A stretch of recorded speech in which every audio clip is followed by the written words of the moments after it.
capitaine et d'une boussole pour les guider dans la nuit noire. Des nuages menaçants avaient fait disparaître la lune et le ciel étoilé derrière un voile opaque. L'homme s'était habillé chaudement, mais ses vêtements étaient détrempés par les vagues qui se brisaient contre le bateau.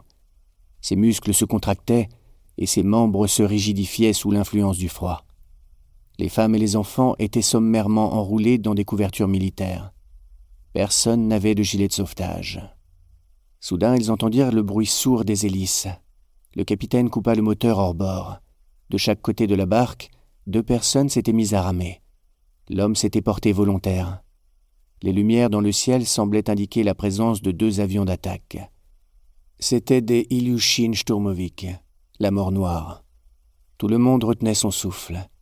Puis il y eut le son strident du vol en piqué et une rafale de mitrailleuses. Une clameur émergea de l'obscurité et fendit les airs. Une nouvelle salve, une explosion à proximité, des cris et un silence de mort. Après plusieurs passages, les avions repartirent. Le calme revint.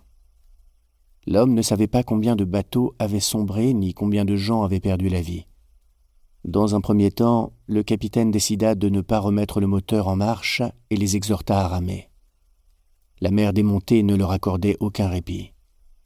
Après avoir passé le relais, épuisé, il s'assoupit, blotti entre 2 autres passagers. Plus tard, une énorme vague l'extirpa de sa torpeur. Elle s'écrasa sur la coque et inonda l'embarcation. Les gens criaient. La barque menaçait de couler. Ils se mirent à écoper de manière effrénée. Ses membres engourdis et douloureux entravaient ses mouvements. Une deuxième déferlante ne leur laisserait aucune chance. Mais ils furent épargnés. L'eau avait été évacuée. Ils étaient trempés jusqu'aux os et transis par le froid mordant. Abandonner aussi près du but était exclu. Le capitaine décida de redémarrer le moteur. Au petit matin, le soleil s'était levé et dardait ses doux rayons sur son visage. La mer avait retrouvé son calme, mais le moteur avait rendu l'âme. Les rameurs se relayaient et redoublaient d'efforts. Quelques heures plus tard, il aperçut la fumée d'une cheminée qui s'élevait dans le ciel. La côte de l'île de Gotland était en vue. Avant d'accoster, il enleva la bague de son annulaire gauche et la jeta par-dessus bord. Chapitre 1 1978 Barchalder, Gotland. Jeudi 21 décembre. Au cœur de la nuit la plus longue de l'année, le Jarl Dvalin, chef du clan des enfants de Freyja, se tenait immobile au centre d'une formation de pierre, savamment disposée par ses ancêtres de l'âge de bronze pour rappeler la forme d'un navire viking. Le bateau de pierre, le Skepsatning, se trouvait dans une paisible clairière, isolée au milieu de la forêt de Barchalder.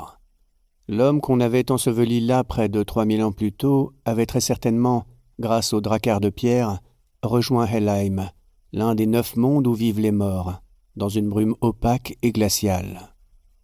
Le Jarl imagina le bûcher en proie aux flammes, le corps consumé, les os nettoyés, broyés, et l'urne en terre cuite qu'on avait enfouie au centre du cromlech, en forme de navire.